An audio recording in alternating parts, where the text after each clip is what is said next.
A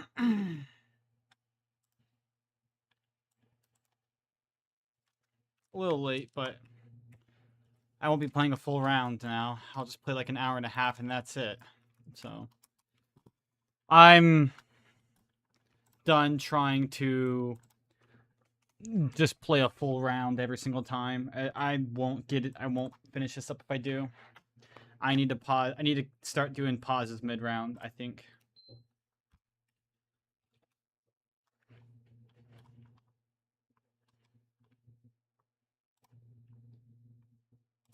Yeah.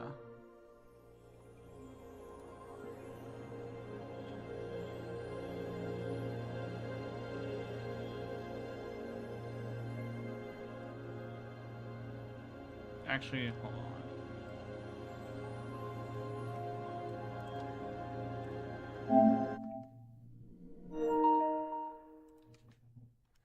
Hello, Black Ops 4. How do you do? It's been a while. Not kidding. Or not really.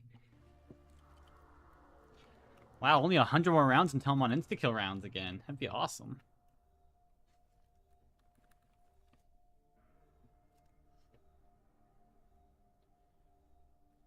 I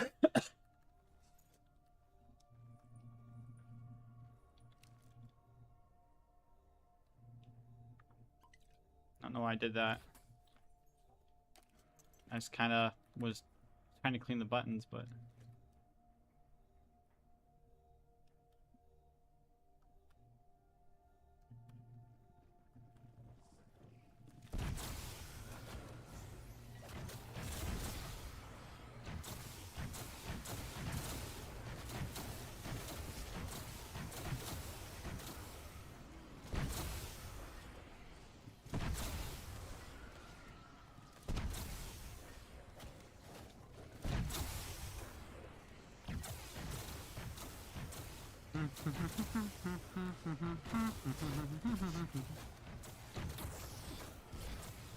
I can do an hour pretty easily on this game.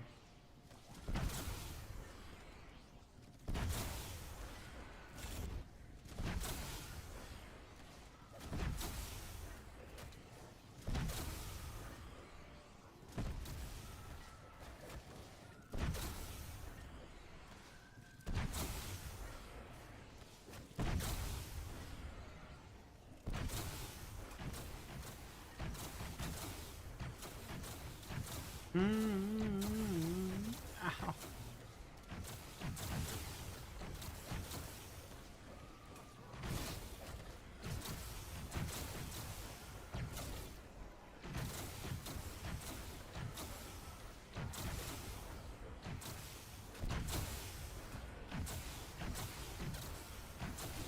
Hello! How's it going? 412 hours! It's so cool, right? We're like, yeah! So fun. I only have about 110 hours left to go. Yeah.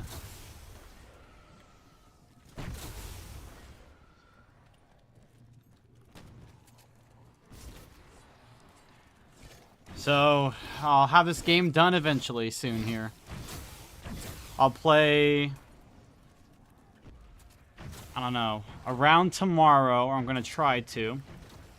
I physically can't play any on Tuesday. I work 13 hours on Tuesday. So that's not happening.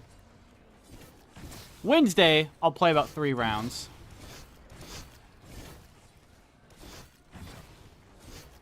I can get about 10 hours played every 2 days or so. On average. I can do about 10 hours every 2 days.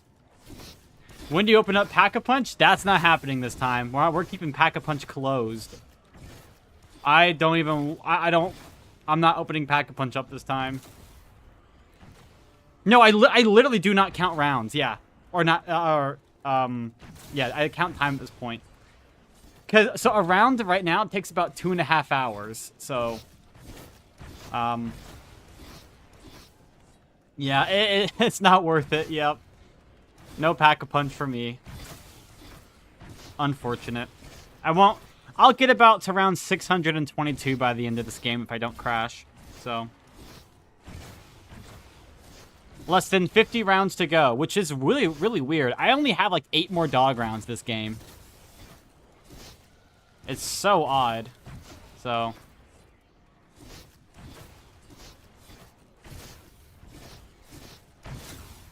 Plays on Patchley can't. Yeah, I can get to like 750 or something if I play on a different. If I play on the patch that lets me use Pack-a-Punch or do a patch that I can do the Easter egg on. So, I just want to reset the game though. It's also interesting. I now also have the second. So I have the longest game ever, and now I have the second longest game ever too, which is kind of weird. Kind of odd. I have the highest two, the longest game, and the second longest game.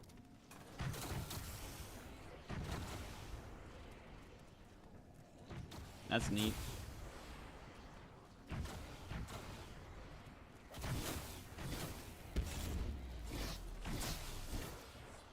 Yeah, no enemies. It's just me versus me, I guess. Yeah.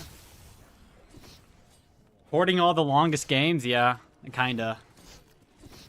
I mean, if you want to play a 400-hour game, be my guest, you know. Have at it.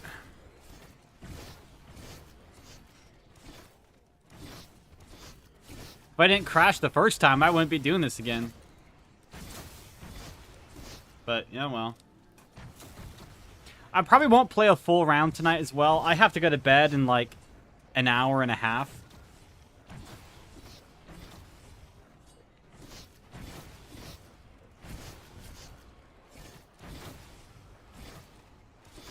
So I'll play about an hour and a half of this round here, and then that's all for that. I'm gonna have to pause mid-round. There's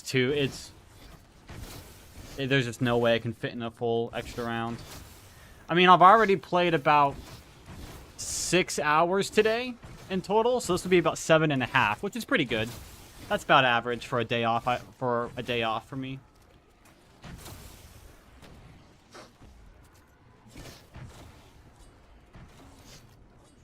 Most things setting up last few days. Gotcha, okay. Nice. And after this game, I will relax and play Minecraft. And it will be the best.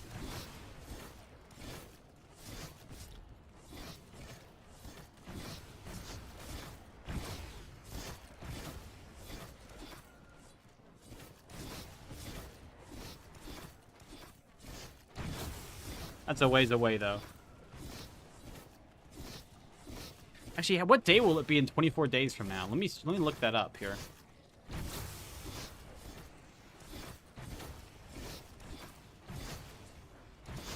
Play something else guilt-free? Honestly, I literally actually played a little bit of Minecraft earlier today, and I ended up quitting the world because I'm like, oh my gosh, I was feeling guilty. I'm like, I could be playing tag right now. I don't feel like I can play in good faith without.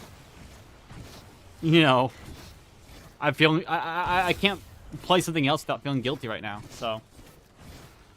I mean, if I do 10 hours, or 10 hours every 2 days, I have about 22 days left, right?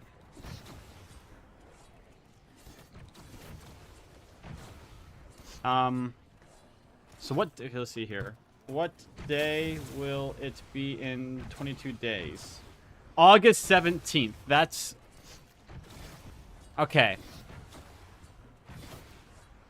I know what I have to shoot for now, so...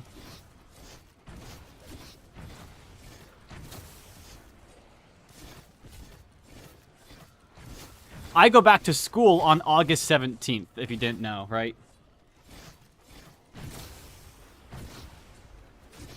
So I'm on the clock now. I have to try and... I want to finish this game before school starts for me. Because this next semester will be a little difficult as well. Like, I have organic chemistry, some criminal justice classes. It's going to be difficult. So, I got to try and finish this game by August 17th.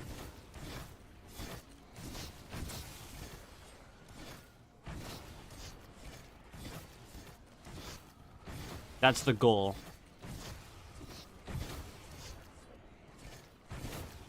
If I air at 521 hours, Would I replay? No.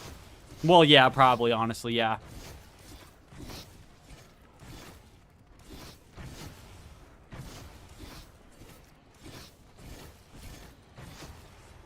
Horror outcome, I know. Yeah, it's like actual nightmare fuel outcome right there. That's like worst possible scenario. Thing is, I know what the black screen looks like. I have a bunch of recordings of it. The game will freeze for a split second, and the screen will just go black. So I know what to expect, and I know when to expect it as well. Thing is, my timer's not 100% accurate, so I won't be like, it won't be right on the dot. It'll be like give or take plus or minus like 20 or 30 minutes.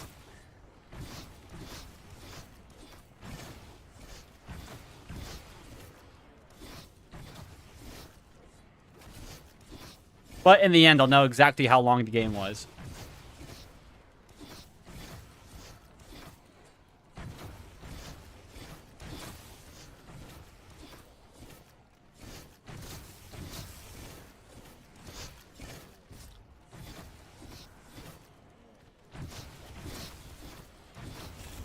There's my last drop of the round. Can't be asked, yeah. Too much effort. You know what you should do? You should go and get the realistic record on Alpha Omega. That's what you should do. That way you can have every single realistic record on Alpha. Or on every single realistic record in the game.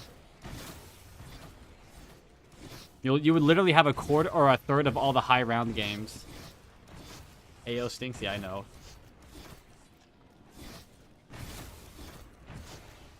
Like, I hate that map. Yeah, Alpha Omega sucks. I don't blame you. I can't be bothered to play that map.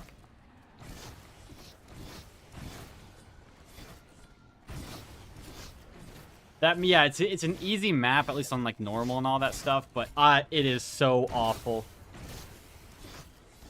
I don't know how you did it, honestly. I was like dying after after my 257.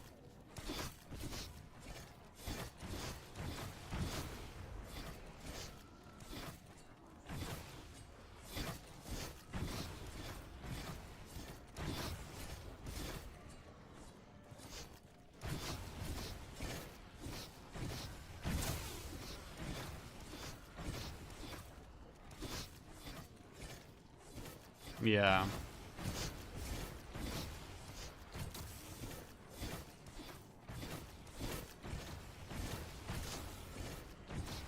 I don't know. I feel like I don't know how to describe it. Like, I know I'm so close to being at the end of the game, but it still feels so far away.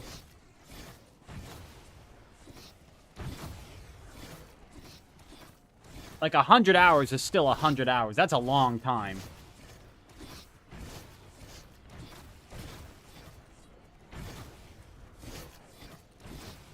And it's very demotivating as well, because I know that, like, this game won't be over still for, like, weeks. You know? For, like, 4 weeks. I know, I'm already, like, 412 hours into it. So, like, obviously, the game will end at some point. It does not feel like it will ever end right now. I bet that in the coming days, I'm gonna start having nightmares about this map, I bet. I bet I'll start getting bad dreams and having nightmares about losing the game.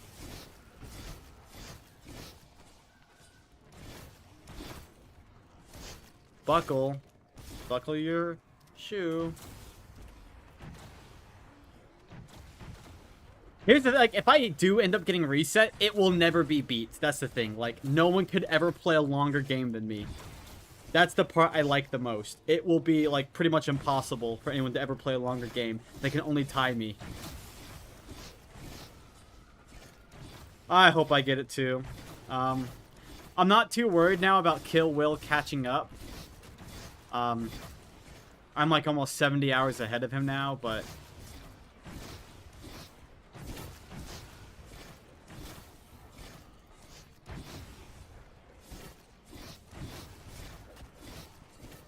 He streamed 540, so he's on 541 right now, right? So let's go to Zombicus. I've been meaning to check Zombicus more here. Slowed down heavily? Yeah, I mean, he's probably burned out at the moment, which I completely get.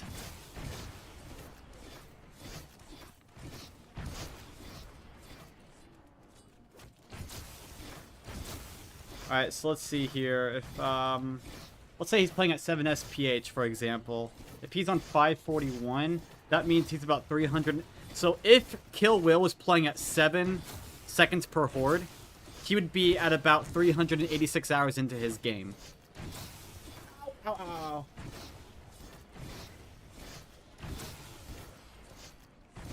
ow. Oh my gosh, I have like super bad sciatic nerve pain right now. Oh my gosh, and I can't move really. Oh my gosh. It feels like someone's stabbing my leg. Oh. This better go away by tomorrow. Oh. 359? Nice, nice. Holy crap. Oh my gosh.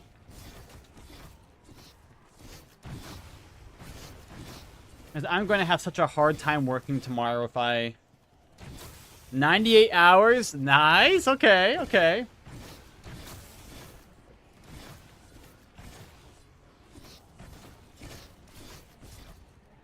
Can't be asked checking my times, yeah. I don't even know what they are, man. It's too much information. I don't have it all memorized. Holy, this really actually hurts. Holy gosh. Jake is here? Yeah, okay, so Jake is like shadow banned on YouTube for some reason. If you swap the chat from having it on top chat to live chat, you'll be able to see his messages. I don't know why, but yeah, he's shadow banned for some reason. It's weird.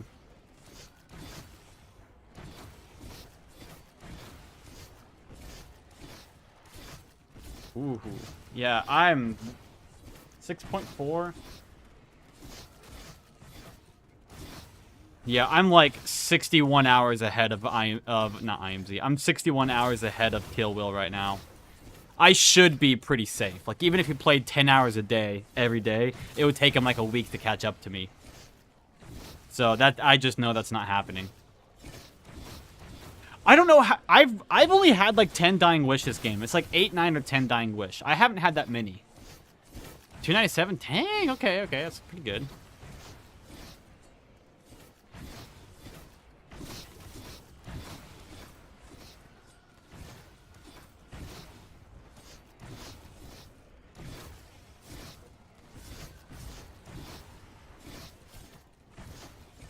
More info on Ancient Evil? Yeah.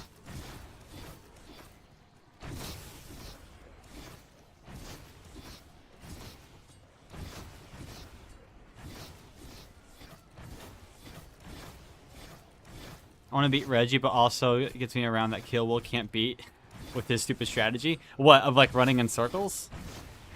I have like so much respect for Kill Will for playing his game like that. It's insane.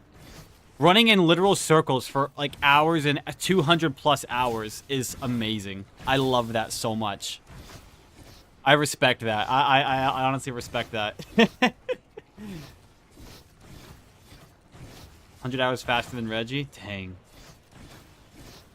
Like, Kill Will was playing the game the way it was intended, pretty much. Wanna run in circles, play realistic or hardcore? Yeah. But it's also, you know, like, there's that guy on YouTube and TikTok, Ink Roshi. His game was like, what, 200 plus hours on 9? That was a crazy game. Like, you know, it's also, like, insane to do that as well. Like, unironically, Ink Roshi is actually a really good player. Being able to run around in circles like that and just survive for that long, in general, while still progressing rounds, I mean, albeit slowly, that's a really good, honestly.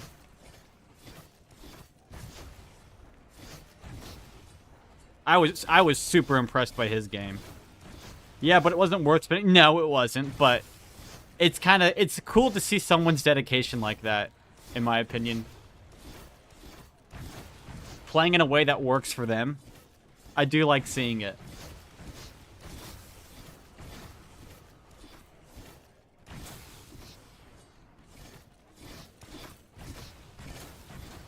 He really into it? Yeah. Gonna race it before he hit the 304. Yeah, which is insane. Imagine that he would hit, hit reset in Crochet. It'd be so funny. Yeah, I'm like 61 hours ahead of IMZ right now. Or not IMZ. My gosh, Kill Will. I should be okay.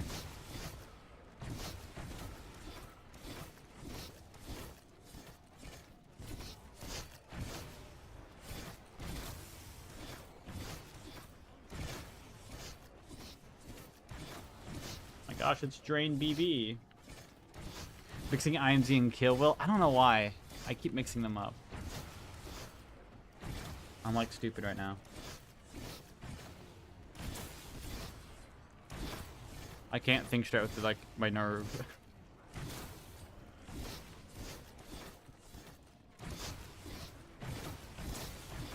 If this was how my sciatic nerve is tomorrow, I will flat out not be able to work. There is no way.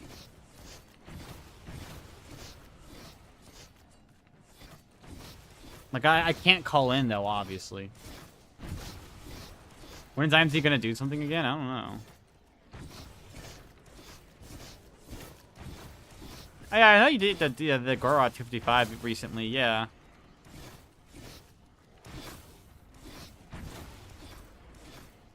I think people deserve rest after, like, doing a Gorot. I mean, the Gorot 255 was actually a bit ago, but, you know. That's one of the harder 255s in the game.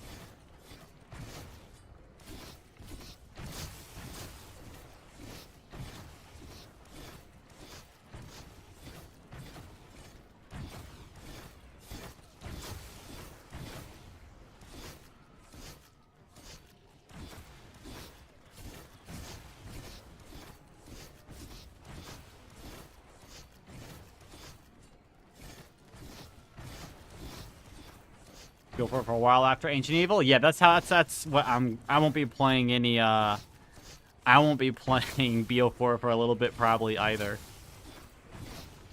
I definitely won't be playing any more long games for the rest of the year. I'll wait until next year to start up another long game.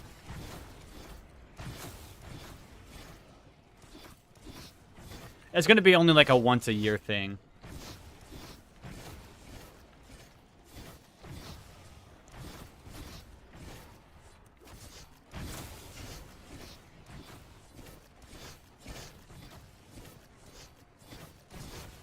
My yearly long game. What map do I even play next, though? I don't know.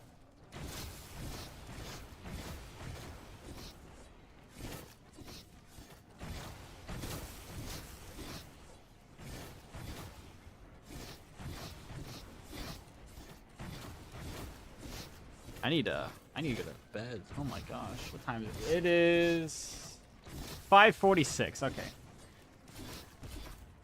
We do this yearly co-op 935. I'm not feeling it this year. Yeah.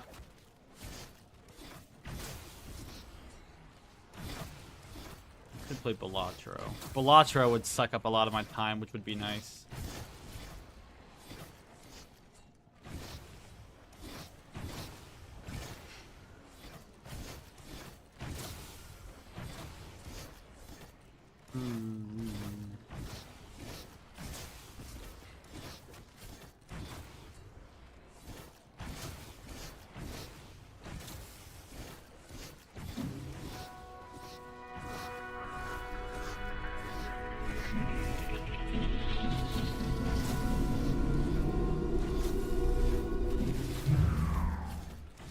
Oh, I just closed out my chat.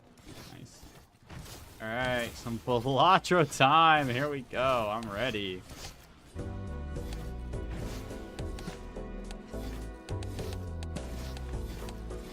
I'm ready for this one.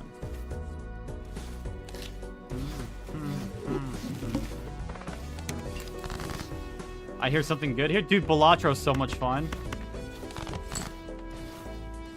I absolutely love this game. Like one of my favorite games. I have like 220 hours in this game.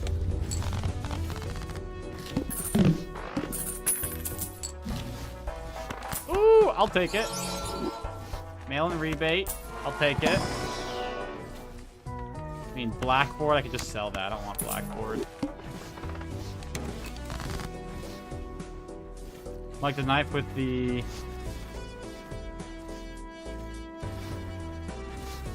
Like with the knife. Oh, yeah, it's just hardcore, yeah, pretty much. Bop. Bop.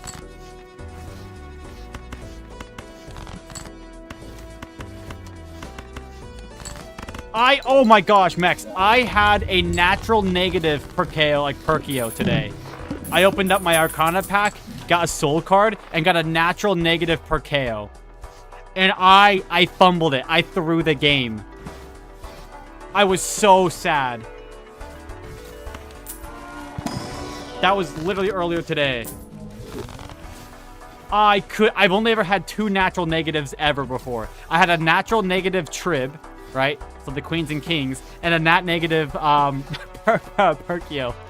I have thrown both runs. You think it's a Balatro stream? I can't, unfortunately. No, the reason I died was in the one today was because it was the boss, the mouth, and I had a Hanging Chad combo going, right? And I had put so many like planet cards on my high card, and I completely forgot. I used all of my discards, and I was looking for a certain card in my deck, so I just played like 5 random cards and not thinking of what the boss blind was, and it was the mouth, and so I had accidentally played a pair. It was like anti-5 or anti-6. I had to get 40,000 score. And I threw it. I could not. Oh my gosh. I was so devastated after that one. Yeah, I get Perkeo like once a week maybe. It's so rare for me.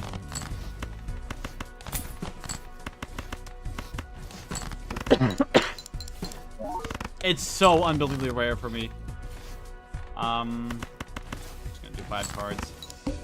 How long is a single round? About 2.5 hours, give or take. I don't play the whole round. I'm not gonna play the whole round though tonight on one sitting.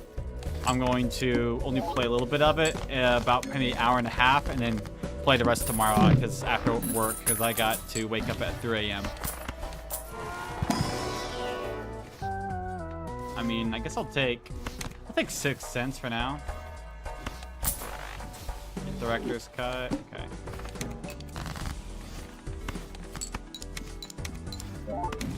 Oh, deja vu. Oh my gosh, huge.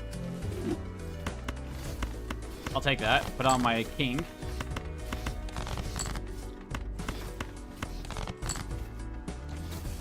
Patience to do this? Well, right now I'm playing Balatro, and that is the only reason I had the patience for this. It's because of Balatro. If it wasn't for Balatro, I would have gone crazy by now.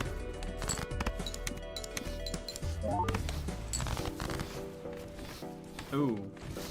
I might not win this run, though. Jack, Queen. Yeah, I'm gonna lose this. I can only play a high card, so whatever. That's fine.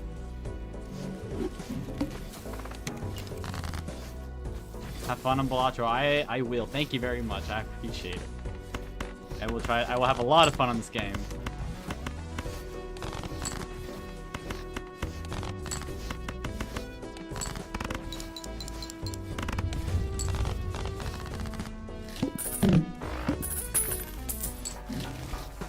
The egg. I'll take it. What? And a ghost joker. Or invisible joker. I'll take him. Okay, sure. I have invisible joker now. I gotta hold on to him though until I get something better.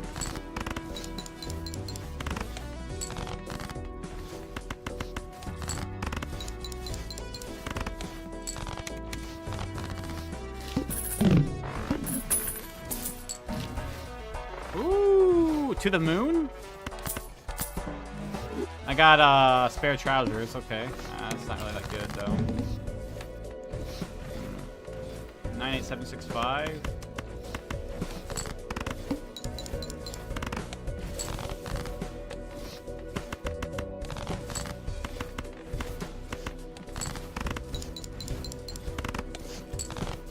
Counter classified. Question. Oh, I have a 4 of a kind. Holy, okay.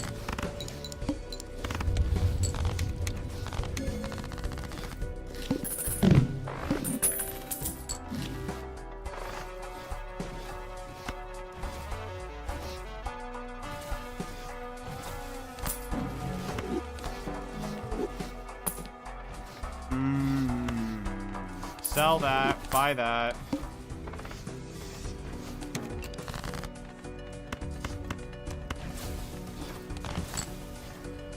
I'm doing the description for Voyage and then uploading it. Nice, let's go. Yeah.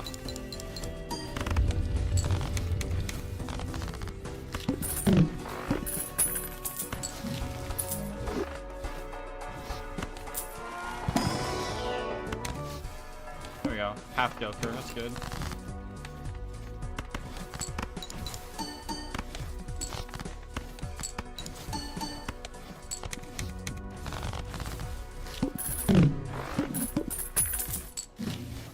Spare trousers again, really. I'm just gonna go ahead and get the blink voucher.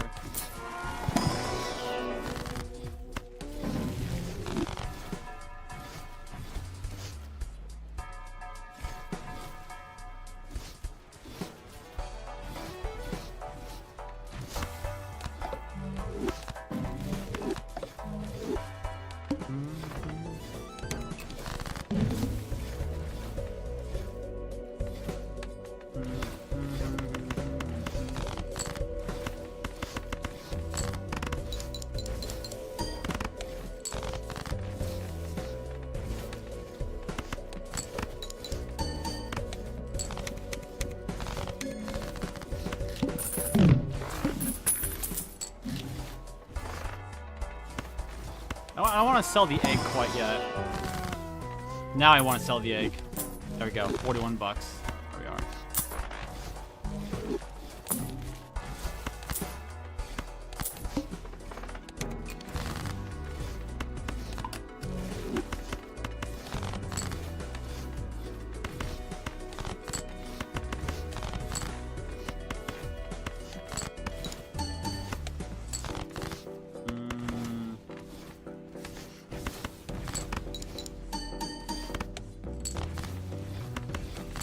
I guess I'll do pair slop this game, sure.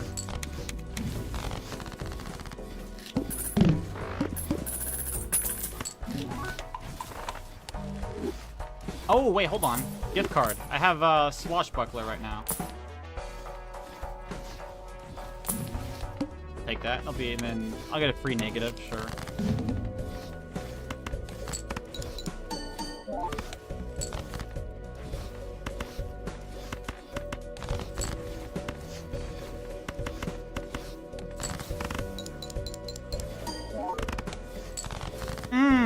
I don't think I'll make the ante for this one.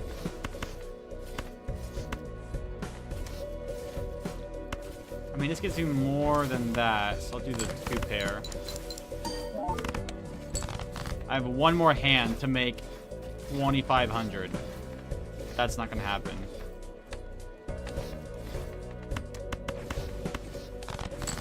I have a straight, but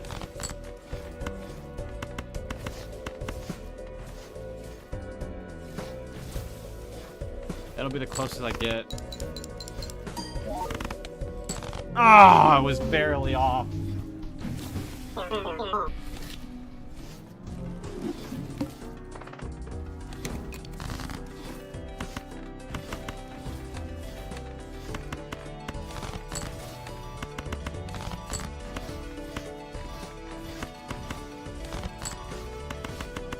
Yeah, straight flush. Okay.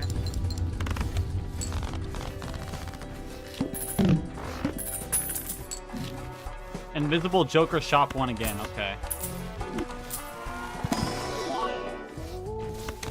Ooh, and Droll Joker, that is foil, okay.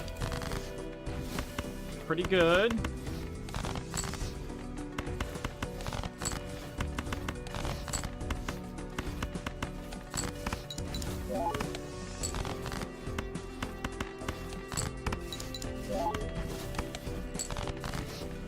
Okay, game, I need one more heart card. There we go.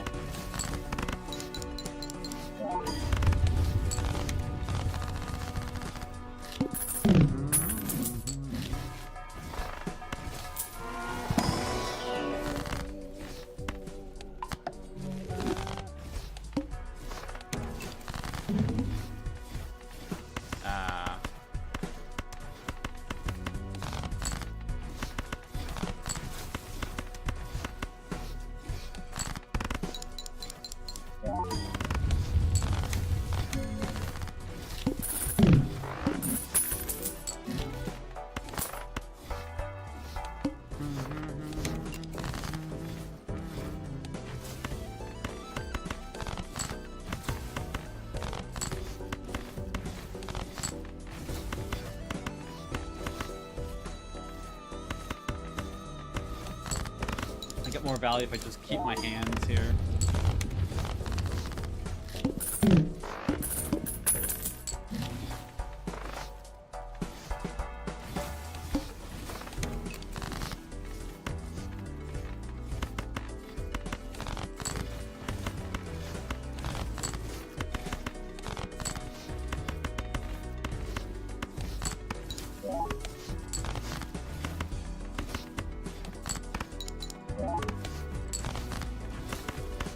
Come on, gang. Give me my gold card. I guess not.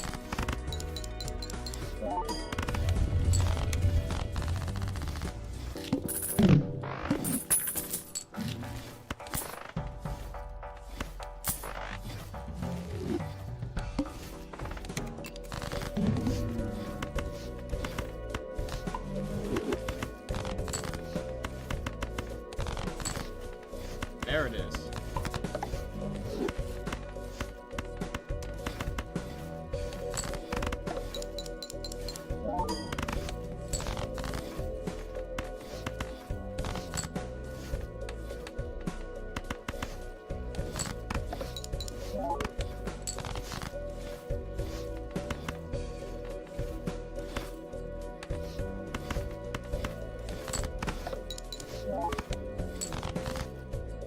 I was hoping. Oh well.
Everything's set up for classified tomorrow night. Hey, let's go. Woo. What time is it for you? It's like midnight, right? Like just midnight, 1 a.m. It's gotta be late for you right now.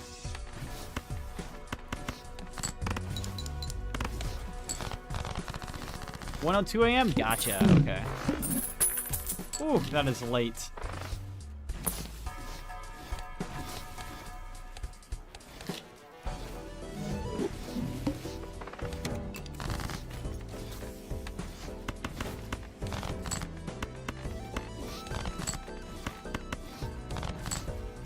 So 11 p.m. because I gotta work from 2 p.m. to 10 p.m. Gotcha. Okay.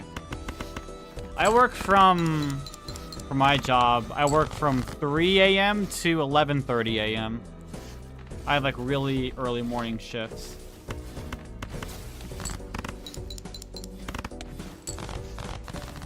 So I have to go to bed kind of like 7 p.m. or so, like at least. Or at least get off the, you know, whatever. Yeah, it's super. You know, I actually really like it though. I really like it. I do phlebotomy, so I draw blood and all that stuff. That's my job at my local hospital. But No, it's yeah, it is kind of early though. I won't lie. It's very nice driving to work though because there is nobody on the road at all. Well, there's a few people, but like not, you know, it's fine.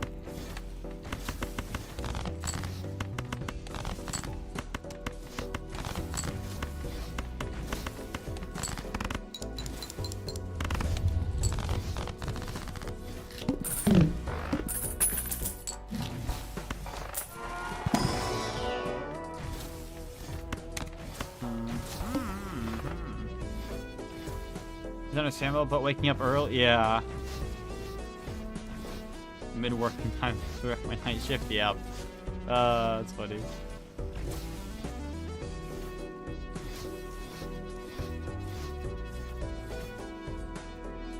Whenever I have to get up for work, I wake up at about 2 a.m. or so. On the days I have off, I usually wake up at about 5 a.m. Or 4:30 a.m., 5 a.m., right around that area. So a bit later. I work like every Monday, Tuesday, and Thursday, which is nice though. So it's a good schedule.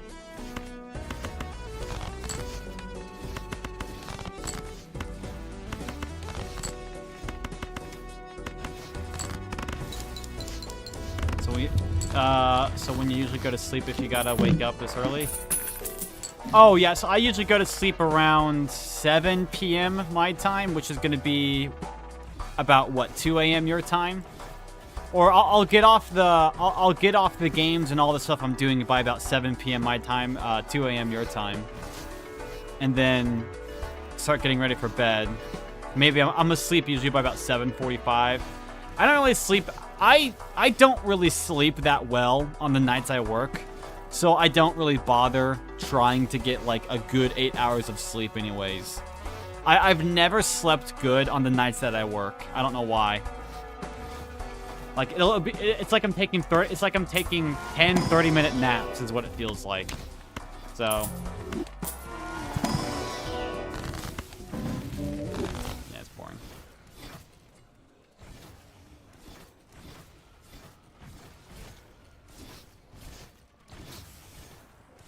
I should be going to bed at around 6 o'clock my time. That way I get a good 8 hours of sleep, but that's not happening. So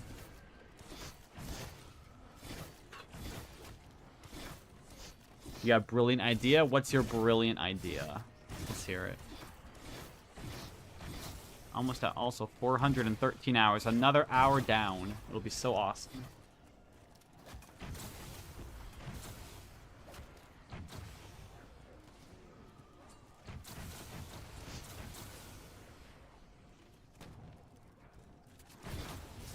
It would be so awesome. It would be so cool. I love that.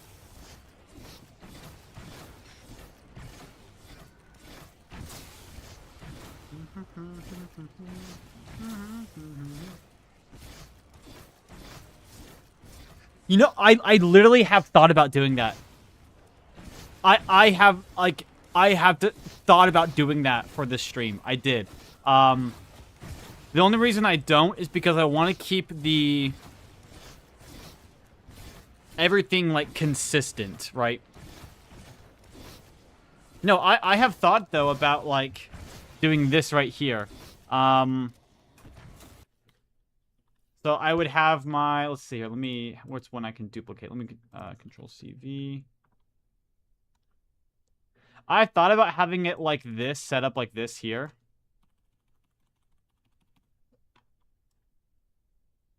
And then playing like this here.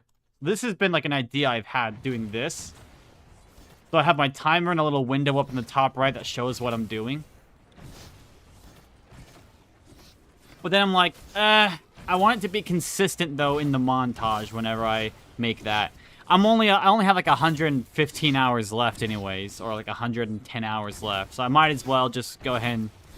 But in the next game that I do, I 100% I will have a window up in the top right like that. Oh, I will.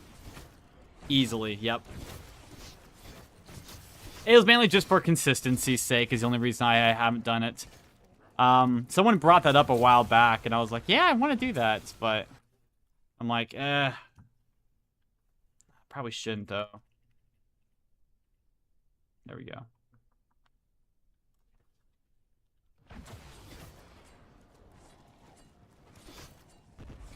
But yeah, the next game, I'm 100% going to do that.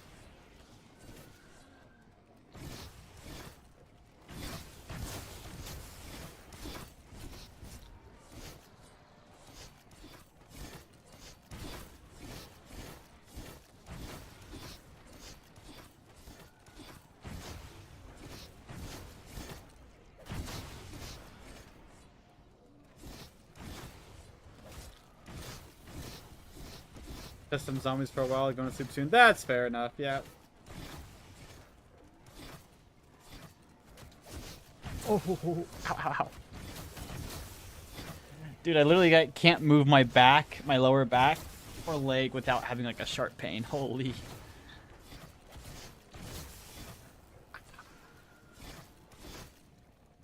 If it is like this tomorrow, there is no way on earth I'm going to be able to work. I have to be like pretty mobile, like mobile movements from room to room, drawing people's blood. I have to be in like crouch down, get up, all that stuff over and over again. I don't call in though, that's the thing. So if I am having issues, I will flat out go there, let them know in person. I don't like the idea of calling into work.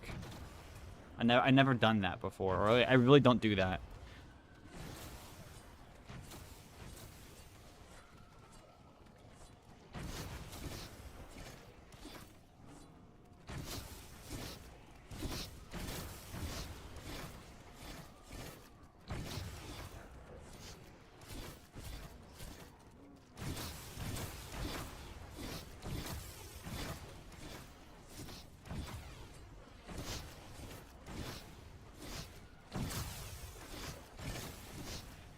Let me look up some stretches for sciatic nerve. See if that'll help.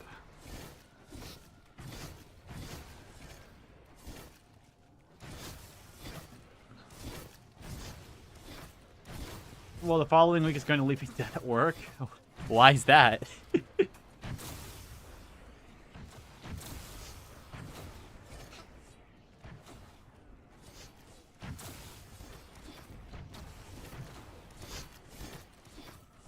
I should probably honestly like do something different for my job, but I don't know. I did not know what I was getting myself into when I applied at the hospital. I thought when the thing says forensics, or when the job description said like lab technician, so or lab technician support, I thought it was gonna be like in the lab. No, I'm drawing blood. I'm doing specimen sample collection. I did not think that's what it was going to be. But, you know, it's not that bad. It's very fun drawing people's blood, actually. They don't like me, which I'm kind of sad about. Like, the patients don't really like me, but, you know. That's pretty expected.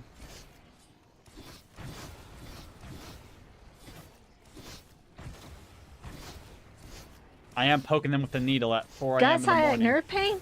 Hey everybody, it's Dr. Joe and Sweet Sleepy Bear, and I'm... Oh my, I saw 40 degrees Celsius, hold on, what? At the hall where I work, while the hot days with the 33 degree... Oh, in the hall could heat up the... Oh, no. 40 degrees, that's like... Oh my gosh, that's what? Just about, that's like 101, 102 in Fahrenheit, I think. I know 37 degrees Celsius is our 96 degrees, because I think 37 is about the body temperature. 33, that's got to be like what? That's like 90, 91 probably. Let me go look this up.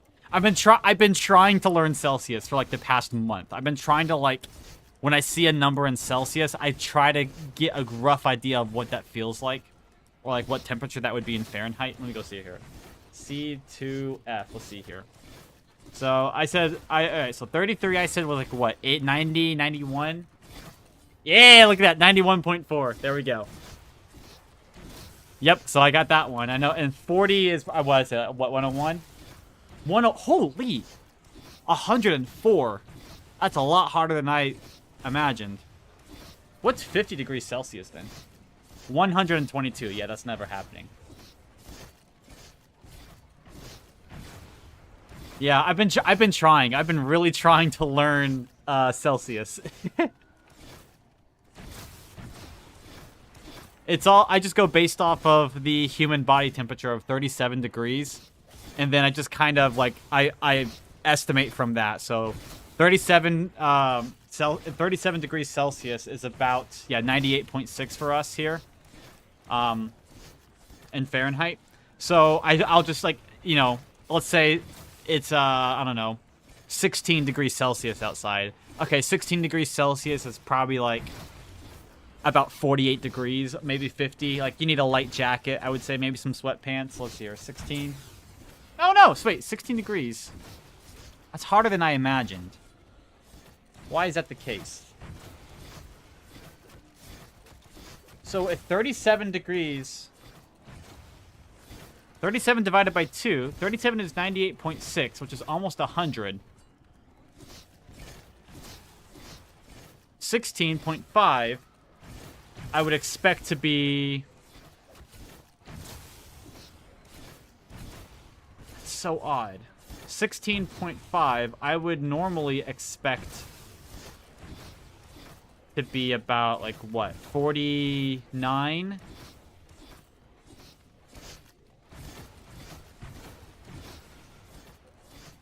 But it's not. It's 60. Interesting. Okay. So then 8 would probably be like, what, 40-something? 46? Okay.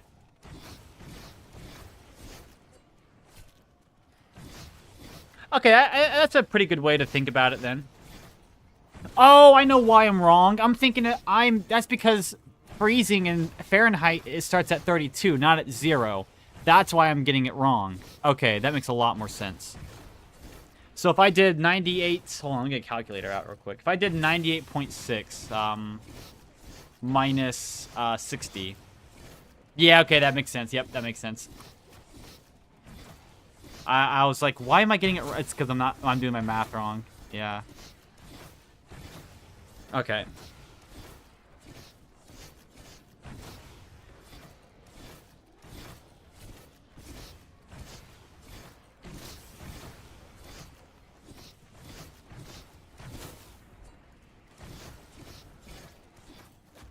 So if I do 42, I mean, if 40 in Fahrenheit is 104, 42, I imagine is like 107, 108, I imagine. Let's see here, 42.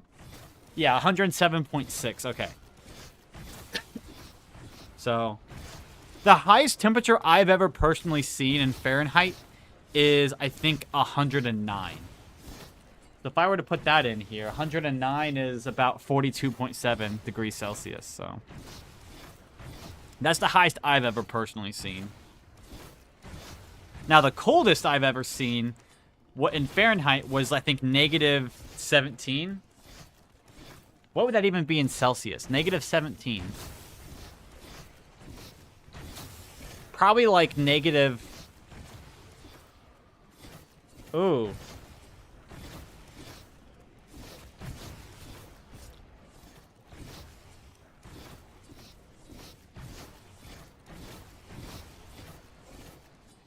I mean, yeah, I mean, America, along with, like, 2 other countries, are the only ones who use the imperial unit system and Fahrenheit like that. So, like, imperial unit system, we use base 12 for a lot of our stuff. So, like, there are 12 inches in a foot,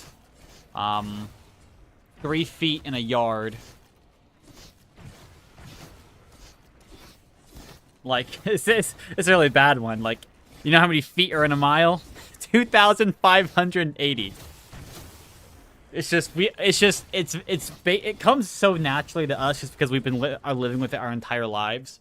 Although metric system is very easy to learn, I would say as well. The only part about the metric system that is difficult for me to learn is temperature, because it doesn't have a direct correlation really with Fahrenheit.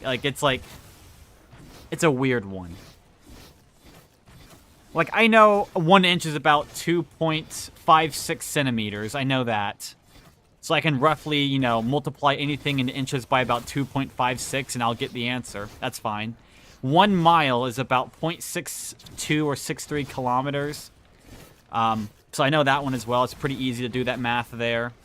You know, just take just about half of what you have in miles, add a few extra to it, and you'll have roughly the right idea. That's why it's always so weird to me. When I went to Canada for like an hour and a half one time, we were in Canada when we were on our way to Alaska. We saw on the road sign, a road sign saying 100, the speed limit was 100 kilometers per hour.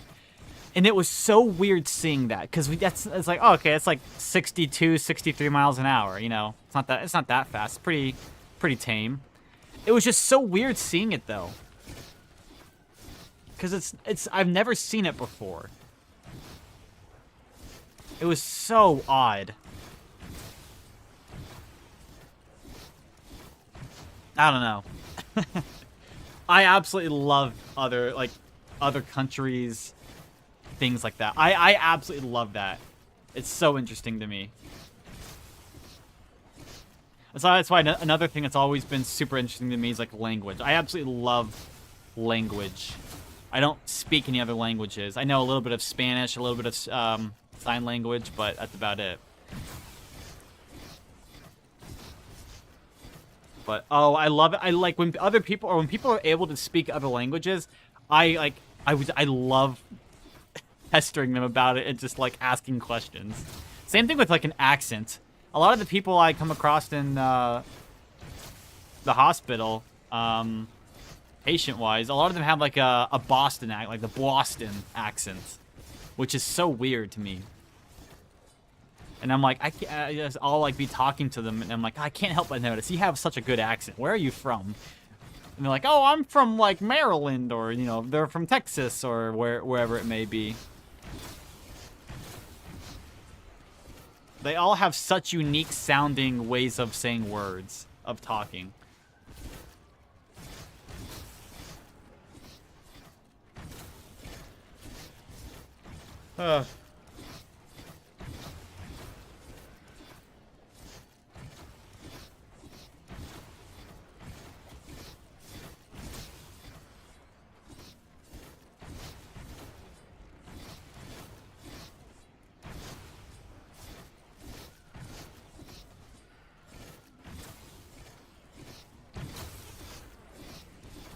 Oh, my nerve.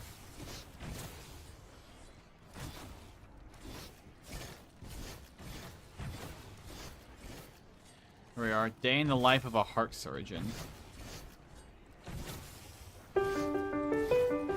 This morning, we operate most mornings.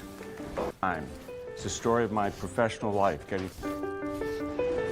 Okay, 6 a.m., right on time. It's the story of my professional life, getting to the hospital in the dark and going home in the dark. We have surgery this morning. We operate most mornings. We're doing open heart surgery on a patient this morning, a minimally invasive mitral valve repair through a little incision in the side.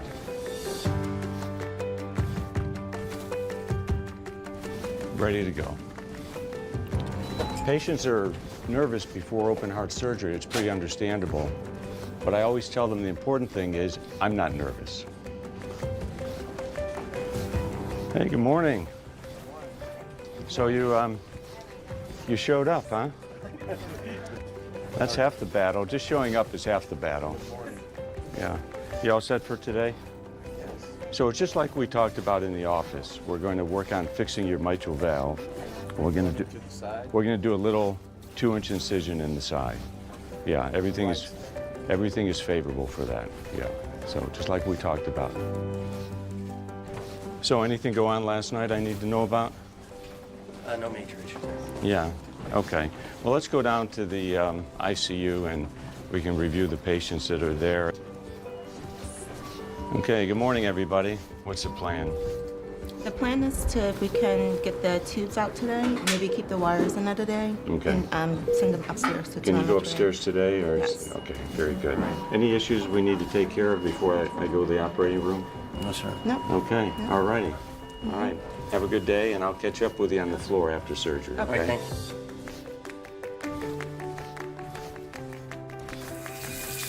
The operation is like a well-choreographed ballet where everyone knows their role.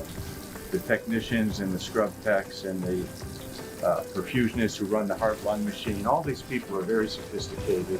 They all know exactly what to do. So the environment is very controlled. It's very pleasant. We actually listen to music. Now, the kind of music that we listen to is always a question. If it were up to me, I'd listen to classical music.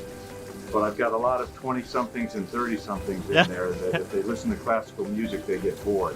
Yeah. So in order to keep them happy, I listen to rap or hip-hop and a lot of pop music. Really? If you do something 1,000 times or 10,000 times, you get the sequence in your mind.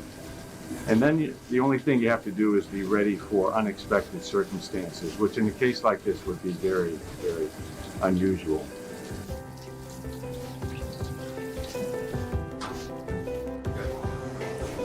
Okay, so I've got these special magnifying lenses on called loupes, and it allows me to see inside. They magnify 3.5 times, so everything looks very big and very close, and it helps us to evaluate valves and coronary arteries. Okay, well, we're all finished. Surgery's over. Everything went fine. We were able to fix the patient's valve to a little 2-inch incision. He was stable through the whole time, and I'm completely satisfied. So now let's go give the family the good news. Okay, everything went great. Yeah, we're all done. The operation was nice and smooth. Everything went fine, okay? The nurses will give you a full briefing on what to expect once you see him in the ICU, okay? Choreographed ballet.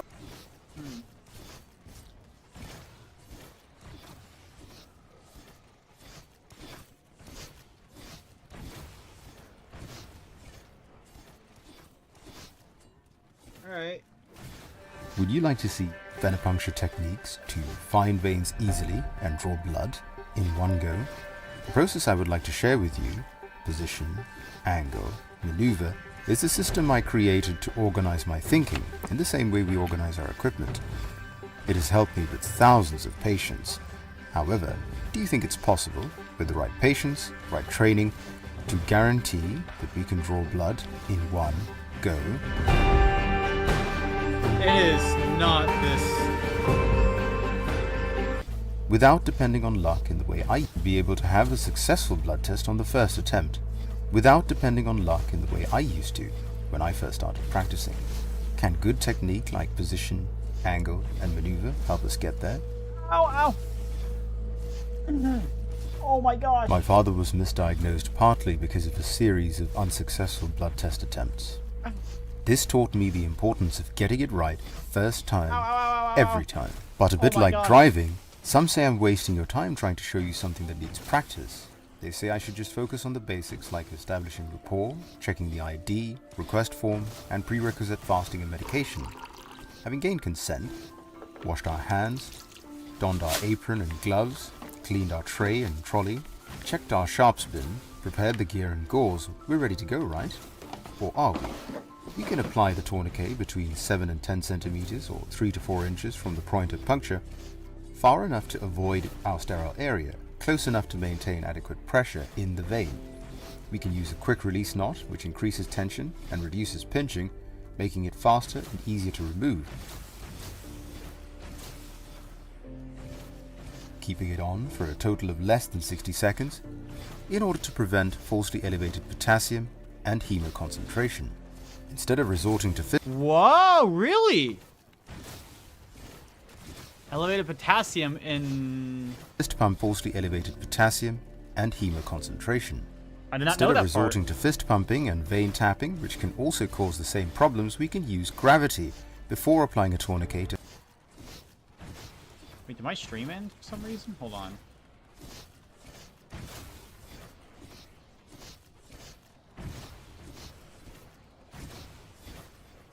Not a little bit yet. Not a little bit yet. Interesting. Okay. To help fill up the veins, we can select the median cubital vein, feeling its springy texture even if we can't see it, or choosing hand dorsum veins as an alternative. We can keep our equipment on our non-dominant side to avoid crossing our arms or swapping hands. We can use the World Health Organization guidance of 30 degrees or less, insert until flashback, and then fill our syringe or bottles. Fill completely, remove tourniquet, then pressurize the gauze only after removing the needle. Disposing our sharp safely, and then inverting our tubes as soon as possible. Then we label at the bedside and double check against the form, thanking our patient for their help. But if it was that simple, why are around half of all blood tests unsuccessful within the industry average time limit of 6 minutes? 10%. I think vein selection is the hardest part about it.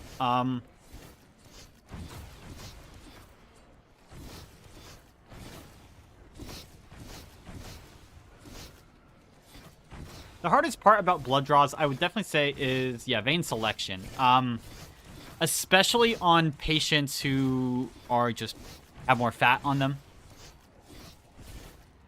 You know, maybe depending on, you know, blood cultures, I think that's an outlier, obviously, but...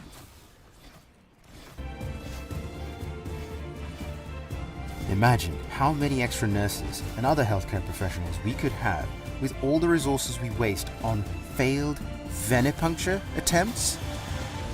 With so many things to concentrate on, where do we start? It's a skill, Do we though, need a I change think. of perspective? How long is this? A 10-minute video on this. That's insane. If I'm going to get somewhere, I'm not going to rely on luck. Dad raised us to understand the details of what we do, rather than just mindlessly copying our peers. So what does body position have to do with drawing blood? Well, like our writing style, we all naturally move our needles in our own line, and finding the direction of that line and matching it with the direction of the vein often means we need to realign our body position to ensure we follow the vein with our needle line. But does it really matter what angle we use with our needle? Roger Hoke's excellent book on phlebotomy gives us more guidance on angle, specifying 15 to 25 degrees. An insertion angle shallower than 15 degrees can increase pain, whilst an insertion angle steeper than 25 degrees can contribute to veins rolling or puncturing straight through the lower wall of the vein.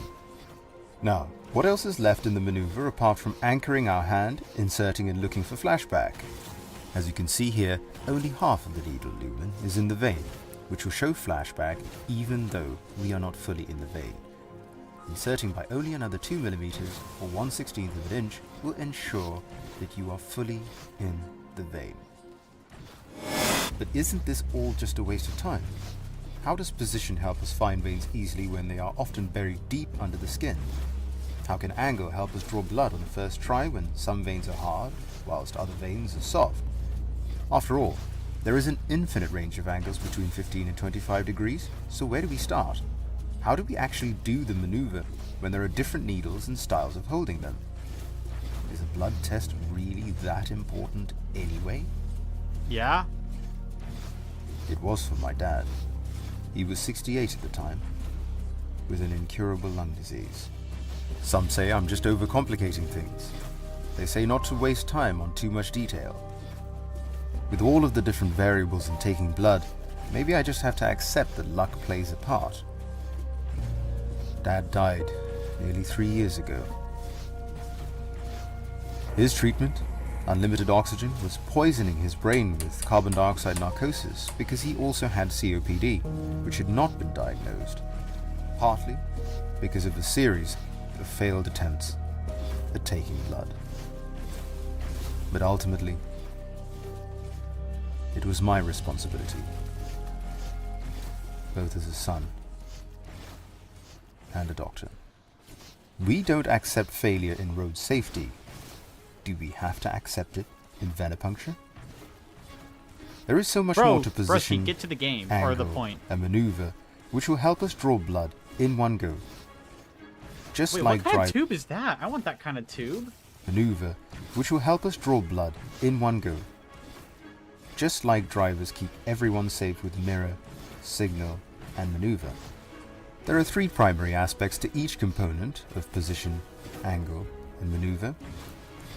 Position of the patient, to ensure that they are comfortable and supported in case they flinch due to pain, and to highlight their veins, both visually and on palpation.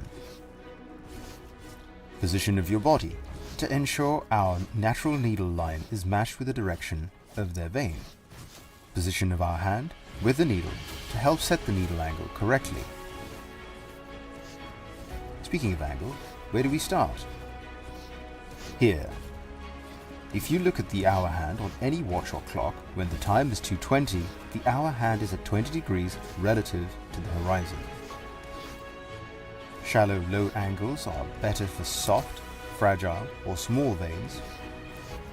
Steeper high angles are better for hard, calcified, or larger veins. The median angle of Roger Hoch's range is 20 degrees, which is roughly half the angle of our pen relative to a writing surface. As for maneuver, we need to advance 2 mm or a 1/16 of an inch after flashback. This ensures we are fully in the vein. Then we can flatten the angle and advance further. Finally, we should anchor the needle in its final position as we withdraw our syringe plunger or connect our bottles.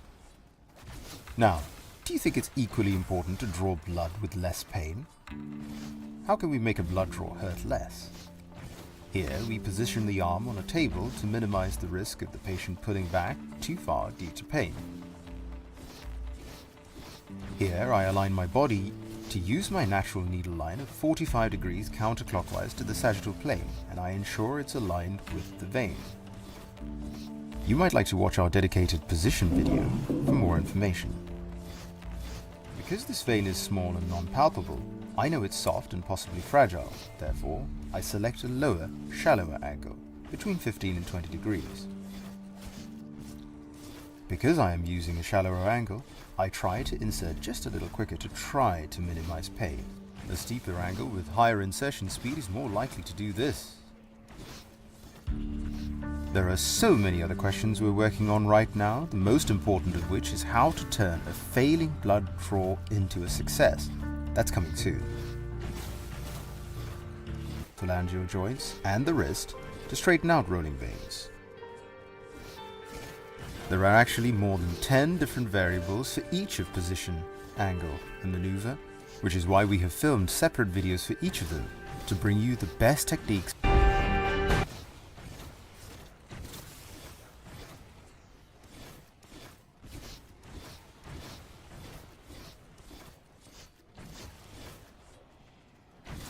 The video kind of sucked, I'm not gonna lie.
I'll play until 7 here tonight.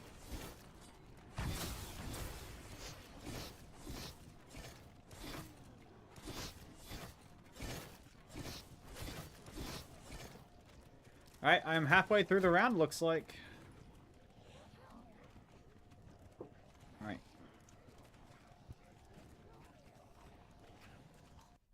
Hold up.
Okay.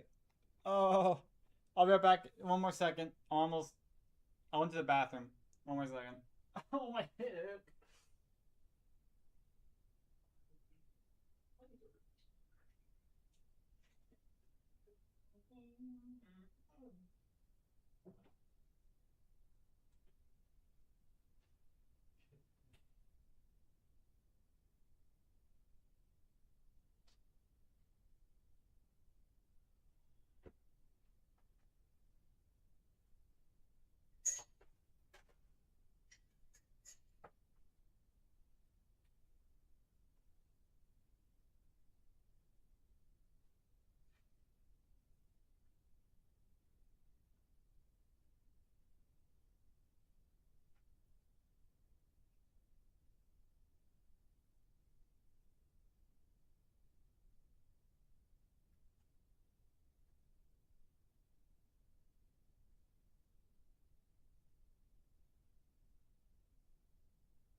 Oh.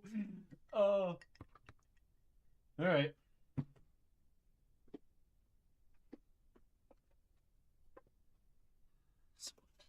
Oh. All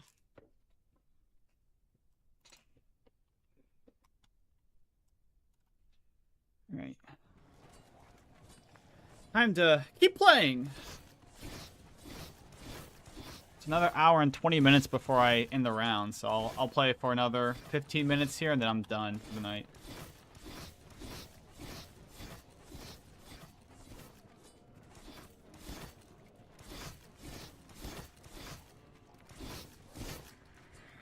Bro, these thumbnails by Zombie Guru are... Hello and welcome to another high round guide for Black Ops 4. Today we're doing Voyage of Despair. The perks we'll be taking depend on if we are playing with Easter eggs enabled or not, and if we're planning to go for only round 100. If we're only going for round 100, use Dying Wish, PhD Slider, Bandolier Bandit, and Stone Cold Modifier. Otherwise you'll want to use at least one secret sauce, as Danu, or 3 secret sauce if we're doing free perk restarts. Use the Viper and Dragon, Wraithfires, and spawn in with the Strife. Use Anywhere But Here, Equipment, Temporal Gift, and Arsenal Accelerator. Going into the game, we can play the first few rounds in the spawn room, and try to roll the Danu perk to something bad if we're going for the free perk, and then start opening towards the Sentinel Artifact. Bro, what the heck? Is that the tag camo?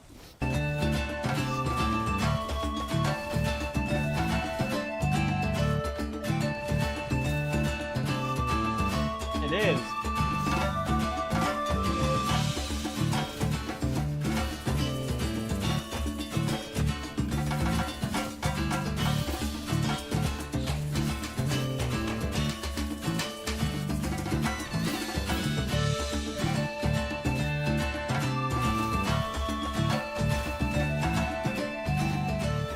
Grabbing the first shield part in these 3 locations.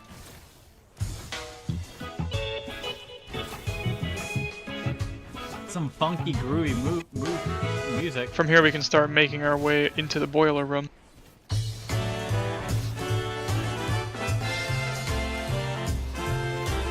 feel like I'm in a Family Guy.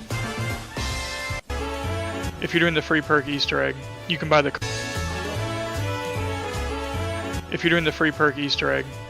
Koshka here, and shoot down and grab these 6 fish. The order that these fish spawn will be different each game. Bro's just showing us his playlist. This wooden crate.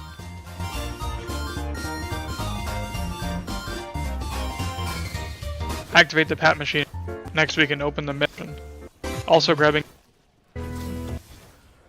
run room or train on the poop deck until you get another Radiance, because you'll need this to get ammo for the Kraken.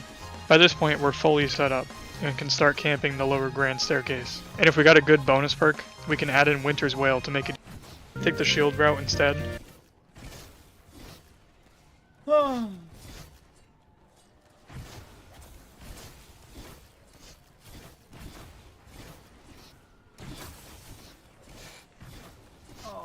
gosh.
Wow, I was just about to flash you. All right, so. Oh god, it's another minigame. I mean, oh go, oh good. No, it's the same one. All right, okay. All right. Okay. Wait, I'm gonna do that. There we go. No, not that.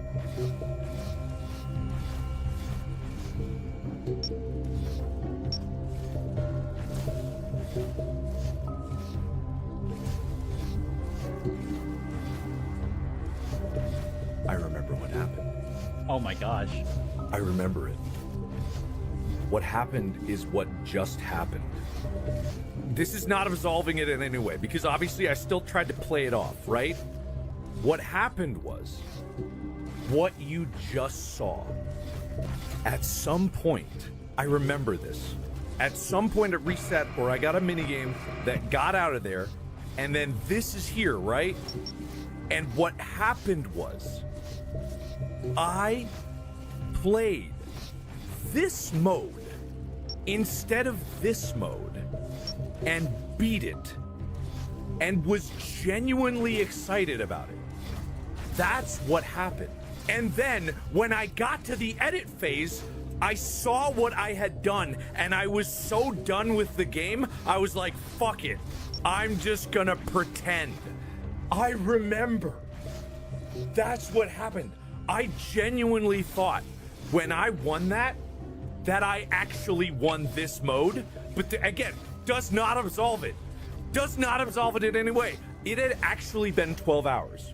It had been 12 hours at that point, and I was so tired, and I was so done, and I was so frustrated that I believe I accidentally tabbed too far, hit this mode, and then played it off like I played this mode because I was so done. And up until that point, I had gotten to like 4 a.m. or 5 a.m. I think maybe I had even gotten to like 5 a.m. So I believed I was close. And then I thought I got really lucky with like, holy shit, it's being so nice to me. And then I played it off. And the kicker is, I remember what it was. I believe there used to not be 3 stars when you beat that mode. Wait, no, what am I? There's something where it used to not be that way. And Scott covered for me. Scott covered for me and he patched in either an extra star here or stars around. No, it must have been, that must have always been there. No, I'm not pleading my case. This is what happened. I don't care. At this point, like I said, this is 12 years ago. Oh, no, this is... Oh, yeah, 12 years ago now. This is before... This, watch this. This is before I met Amy. Boom. Case rested. I'm a different guy now. This is before I even met my wife. This is, and guess what?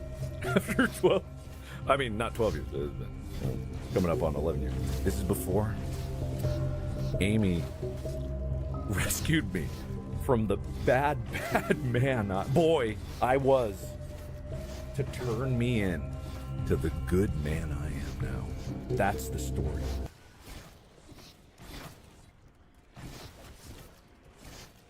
I would love to get confirmation from Scott that, like, he actually covered for him.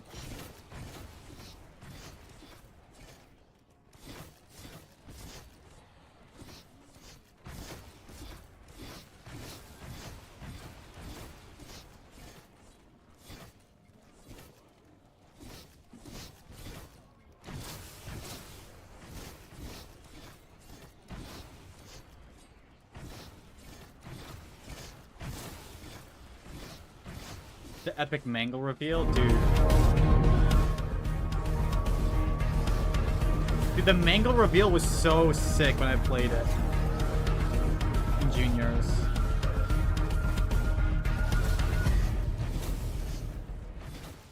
Oh, the door. Duh. Let's go. Bonnie always use WSD to use the lights. Use space to put on your mask if anything gets too close.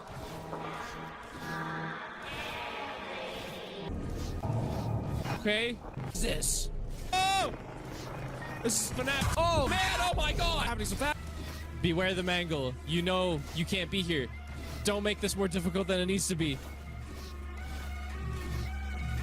Why are they all going? Oh, God, what?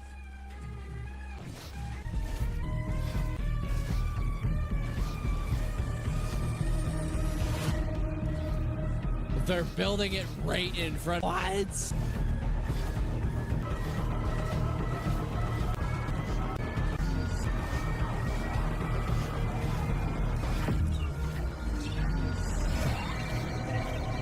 The mango is here.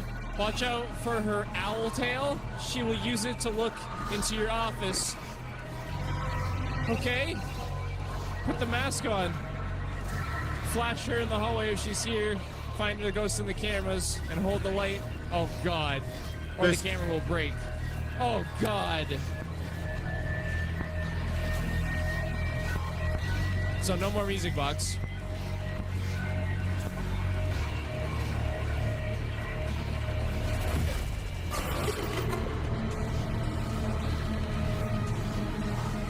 Ah!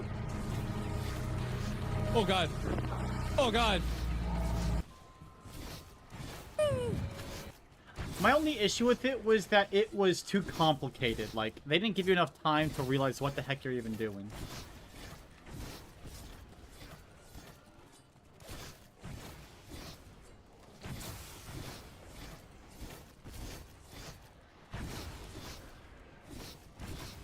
Alright, watch this video and then I'm going to bed.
it's like the like wow wow wow wow wow, like the little 8-bit sounding.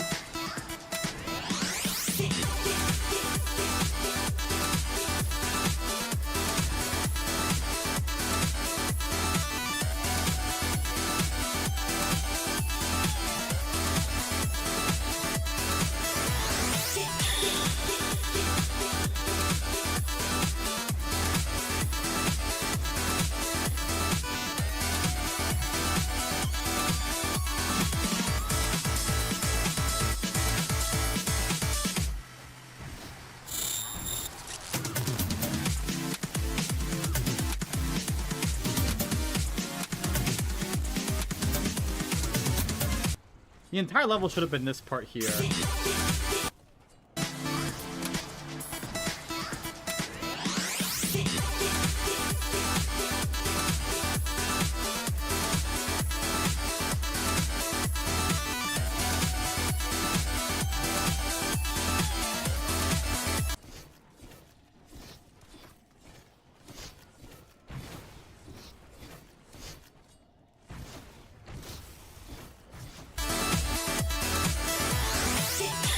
Dude, the quality is so much better. Holy.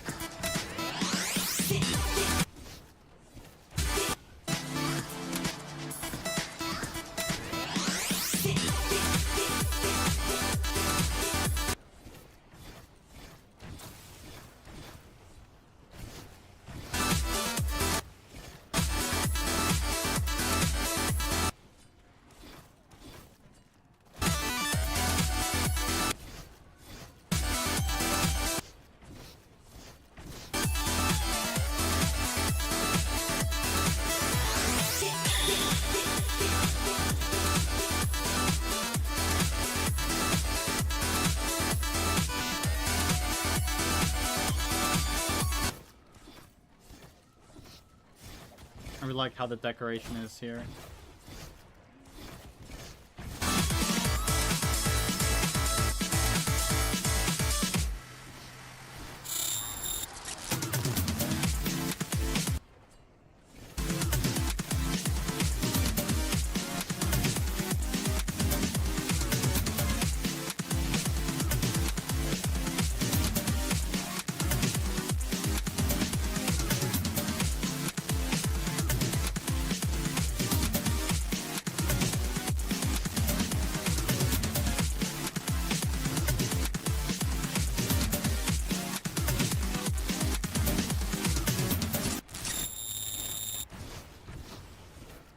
Yeah, I watched a little bit of it. Dude, you were using every single camo on that map except for the Voyage camo. I saw Tag, I saw 9, I saw like everything except for Voyage. I was like, what the heck kind of camo? Oh, wait, it's that. Okay. What I learned, little fun fact here, what I learned, you obviously can't get ray guns on Chaos maps, but all of the 9 camo and Voyager Despair camos actually work on the ray gun, which is really weird. Like, I found that kind of neat. Alright, I'm about to be done with the round, or done for the night here.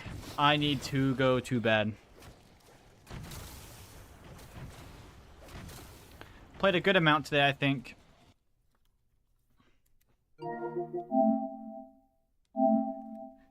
But I need to go to bed.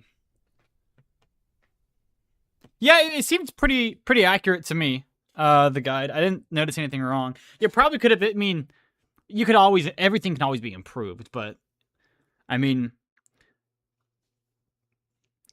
there really wasn't too much. I mean, you could technically, you know, do a thing where like, oh, if you put in your Helion salvo at the end of a round, right before, you know, the round is over and the pack-a-punch is in the bottom, you can get a max ammo out of it for free. But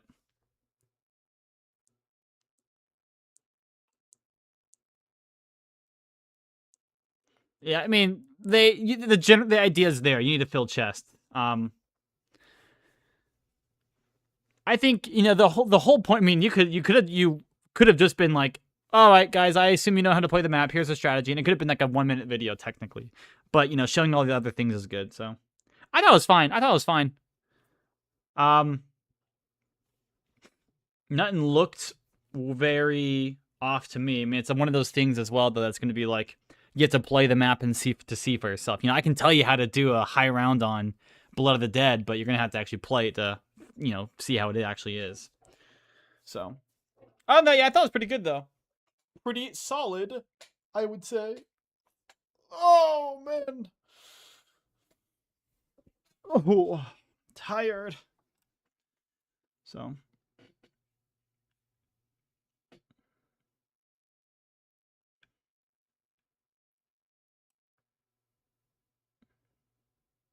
If you're trying to get into BO4, yeah. You know what you should what you should do? You should make like a shorts series where you go through pretty much literally every single thing like buildable in like under 30 seconds or something. Like, here's how to build the shield on Blood of the Dead in 30 seconds. Get this part here. Here are the locations. Get this part here from killing the warden. Get this part here. Here are the 3 locations. You can build it here, here, and here. Boom, done.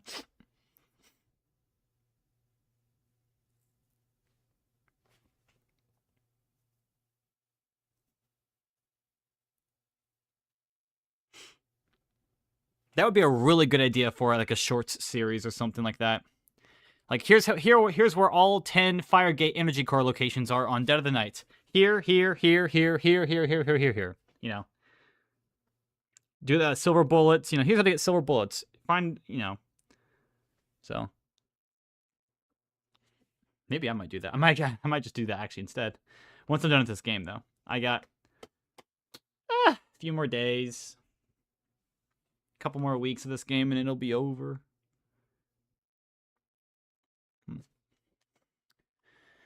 Okay, I'm done. Bye-bye. Actually, hold on. Let me change the title of the stream real quick. I paused on mid-round here, so let me write that in. Paused on mid.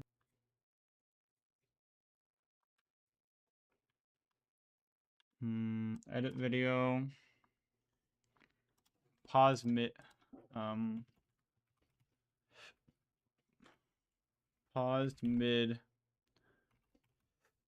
Paused mid round, I think is what I said last time. So let me go double check. Save.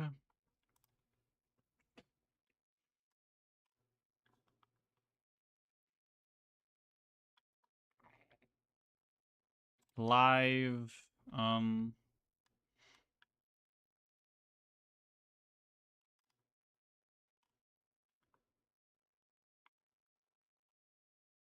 Oh, pause mid 5. I gotta say pause mid and then round numbers. What I gotta do.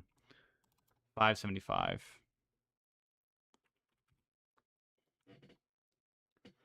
What will be nice though is by the end of tomorrow, I'll be at about 80% of the way done with the game. 4/5 the way there.